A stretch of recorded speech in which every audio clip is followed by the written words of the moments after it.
Yo, what's going on, gamers? Before we start this video about the crazy ending to Final Fantasy VII Remake, it goes without saying that this video does contain spoilers for the ending of the game, so if you were unaware of that before you clicked on this video, here's your chance to leave now, go play the amazing ending, and come back to this video and hear my thoughts about it. Alright, here we go.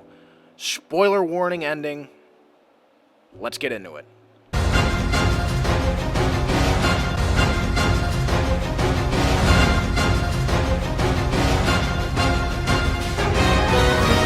What's going on, guys? It's DovMac again, and today we are going to talk about that crazy ending to the Final Fantasy VII Remake, Part 1, I guess, and what that could mean for the franchise moving forward. But before we get into that, I just want to throw in my 2 cents of what I thought about this game. I fucking loved this game. I mean, everything from the combat to the music to everything. It was a perfect remake of the 1997 classic game. I mean, it sends you right back to the original while also adding enough new elements to make it its brand new game. And that actually gets into the ending a little bit, but I mean, before all that, this game makes you fall in love with 3 different women at once. You fall in love with Jessie, you fall in love with Tifa, you fall in love with Aerith, and then they kill off Jessie, but again, we'll talk about that at the end. But this game, just, especially in the time we're in right now, the heartfelt connection you have to these characters, whether you were with them at the start in 1997 or you're just meeting them now, there's enough emotional attachment in this story and to these characters that just makes this game memorable from a story standpoint. And then the gameplay, to take the old turn-based Final Fantasy combat and turn it into kind of a live-action / turn-based amazing character switch-up. You're playing as 3 different characters at once, basically, and it's just fucking amazing. I absolutely adore this game, and, you know, besides my 3 love lives in this game, and the gameplay, the story, all the music, all of that, the ending of this game is what makes it memorable and crazy and awesome, and it doesn't even have a real kind of resolution yet. So let's get into that now. Let's get into the ending of Final Fantasy VII Remake. So Chapter 18 of the game is called Destiny's Crossroads, and once you get there, it is the final boss of the game, and after about a 40-hour journey where these new kind of characters called Whispers are kind of tracking along with Cloud and his friends, kind of keeping what we learn, keeping the balance of the world in check to make sure that destiny happens exactly as planned, or in a meta standpoint, which meta is kind of the main theme of the ending of this game, to make sure that the plots and points of the original 1997 Final Fantasy VII happens in this game.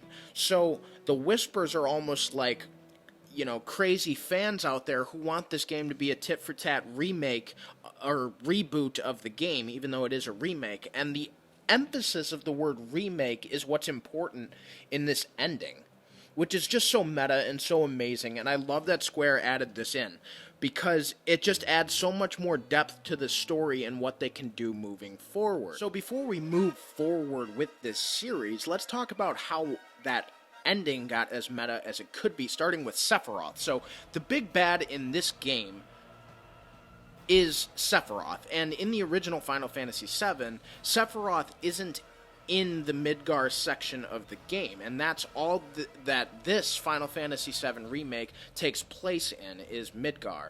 And so Sephiroth is kind of this omnipresent being throughout this game, and once you fight him at the end, which is already altering the destiny of the original game in a sense, but once you beat him, Cloud and he go to the edge of creation, and they battle it out, and Sephiroth whispers in Cloud's ear, you have 7 seconds till the end. Somebody went back to the original Final Fantasy VII and counted that it took Sephiroth 7 seconds to come down from the sky and kill Aerith originally in that game. So, Sephiroth knows that he already killed Aerith in some other timeline, which is the timeline of the original game. So Sephiroth is this omnipresent being, and he kind of is on the side of the Whispers because he wants the plot of the original game to play out up until the point to where he is defeated at the end. He obviously doesn't want to be defeated, and from what we know from Advent Children, he wants to be more than just a memory, and he wants to rule the planet and be an all-powerful god because he's the ultimate bad.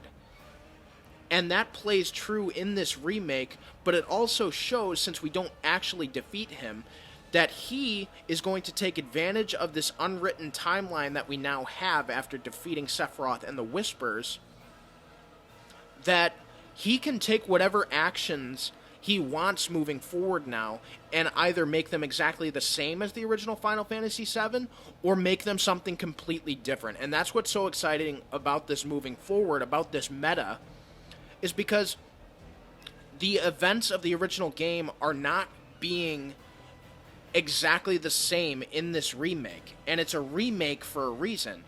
They're moving forward with this new canon with all of these separate events playing out very similarly but not exactly the same, and it starts with Sephiroth at the end. But let's talk about a couple other characters that make this new remade timeline of events moving forward very interesting. So another character that everybody's talking about, in a meme sense... Me? Gungaga. And in the regular sense, is Zack Fair. Zack is alive now, because after you cross Destiny's Crossroads, Aerith warned us that this point moving forward is an unwritten destiny. We brought Zack back to life in a different timeline of sorts. But that is apparent to us because Zack dies in the original Final Fantasy VII. And when that happened, he handed over the Buster Sword to Cloud, his friend and apprentice, basically. And Cloud is able to become who he is because of Zack's death. But now in a different timeline, Zack is still alive because Nomura and Kingdom Hearts and no characters can forever be dead because he writes such good characters that somebody always wants to fight for the lives of their favorite characters. And so Zack is back, but I know it's a kind of a Kingdom Heartsy way to keep characters alive, but we don't know what timeline Zack is in, and we don't know if the characters we're playing have access to that timeline.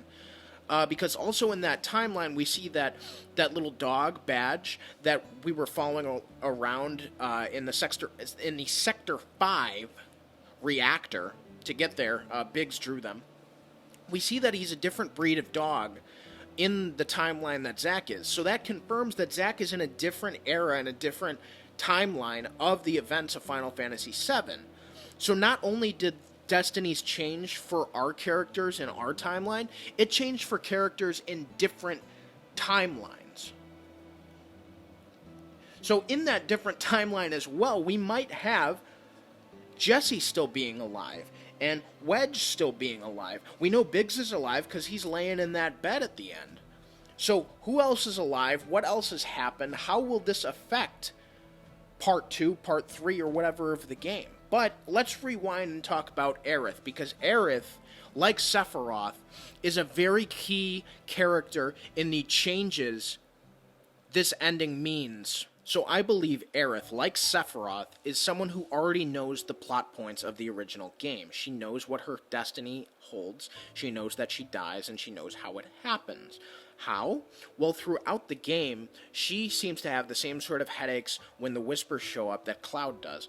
So she has something of her past, but then we see throughout the game flashes of famous scenes of her death, or the scenes that lead up to her death, remade for this game. But then that 7 seconds to destiny that Sephiroth mentions might not happen now because of what changes. Aerith seems a little shaken up at the idea that they're altering destiny, but also maybe a little excited because she knows now that maybe, and we know now, that maybe, just maybe, Aerith might not die. Because Zack is still alive. And like I said about Nomura in Kingdom Hearts and nobody else dying because we can't seem to kill off our favorite characters, if Zack is alive, and Jesse's alive, and Wedge is alive, and Biggs is alive, why wouldn't we be given the chance to save Aerith in Part 2 or Part 3, whenever it comes, of the Final Fantasy VII installment? Aerith and everybody agreed themselves. Destiny's unwritten. So if Destiny is the plot point of the original game that the Whispers were trying to make sure we achieved, but we defeated them, we might be able to save Aerith. I just hope that saving Aerith doesn't mean having to kill Tifa or Barrett or Jesse again or whatever. I just hope that, we can keep everybody alive and then just kill Sephiroth and Genova again for the X amount of time. But Aerith is another one of these beings. She knows what her fate has in store, but now that fate and those Whispers are dead, we don't know what's in store for Aerith, and that is amazing. People have waited 23 years to possibly save Aerith from death. There's so many theories out there that people have had about the original Final Fantasy VII, that Aerith is still alive or can somehow come back. And this ending might give us a clue to the fact that we might be able to save Aerith. I don't know. We'll see. I'm excited. I'd like to save her. Like I said, she's one of my 3 true loves after this game, so maybe we can save her. We'll see. Alright guys, so Sephiroth, Aerith, they know what's happened already. They know that the original game is an alternate version of the universe that they live in now. And this game isn't a complete reboot of the original game. It is not a tit-for-tat copy in HD. It is a remake. They are rewriting history in the sense that the characters are also altering their destinies, and that is meta as it gets, and that is just fucking amazing that Square and Nomura came up with that to make a new canon for Final Fantasy VII. And I know it's a very divisive ending, and there are people who are upset about it because it didn't play out exactly like it did in the original game, and I understand that. This game, the original game, is regarded as one of the greatest video games of all time.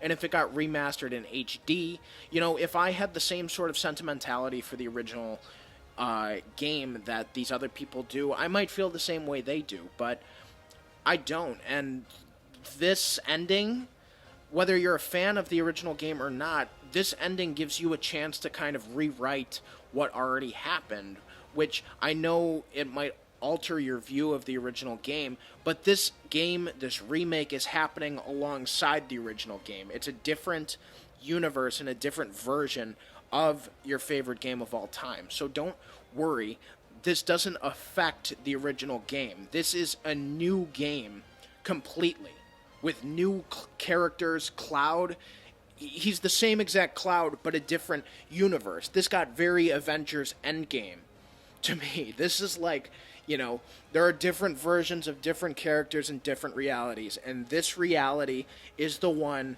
where you can save Aerith or, alter destiny, and every character can survive at the end. This isn't the original Final Fantasy VII. This is the Final Fantasy VII Remake. Alright, so there you guys have it. There's the breakdown of that fucking awesome ending to the Final Fantasy VII Remake. It got very meta, it got very real world. The Whispers were trying to make sure that the plot points of the original game played out, and we defeated them, thus creating a new canon for Final Fantasy VII, a canon where we might be able to save Aerith and keep everybody alive, all these characters that we've refallen in love with. They could all survive in the end, and it's up to us in Part 2 or Part 3 of this Final Fantasy VII Remake journey, which, after playing through the first one and playing through Midgar, I'm so excited for what comes next. I'm a little worried that it might be in 3 parts, because that original Final Fantasy VII is a hefty boy.